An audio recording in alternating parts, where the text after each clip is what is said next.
شويه شاورما فراخ ما بيهزروش. ما تيجي اقول لك نعملها في نص ساعه ازاي. هجيب بقى عندي بانيه ومعاهم مثلا ورك مخلي وبقطعها رفيع جدا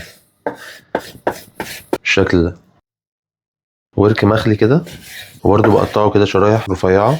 الورك طبعا بيضيف معايا طراوه للشاورما. بعد ما قطعناه هحضر التتبيله. هجيب بوله وهنزل فيها بعلبه زبادي، ليمون، ومستردة حوالي معلقه كبيره، ومعلقه معجون طماطم، زيت، وهنتبل بملح وبابريكا مدخنه، بصل باودر، توم باودر، بهارات فراخ، كركم، فلفل اسود، واخر حاجه هنزل بيها الشطه. هقلب بقى التتبيله دي كده مع بعض، وهنزل فيها بالفراخ اللي مقطعينها ونقلبها.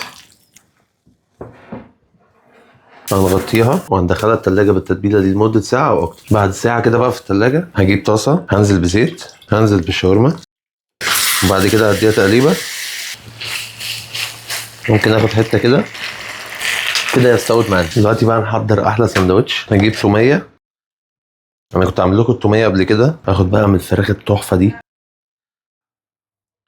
ممكن كده اجيب بطاطستين محمرين، انزل عليها برشه بهارات بطاطس وبس كده. لو عندكم خيار مخلل حطوه، انا للاسف ما عنديش خلص. هقفل كده اهو.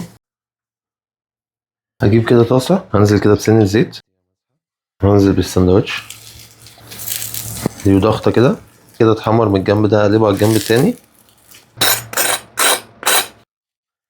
بسم الله. الله، تحفه. ولا كلمه والله العظيم، ولا كلمه. قوموا اعملوها دلوقتي حالا. سلام.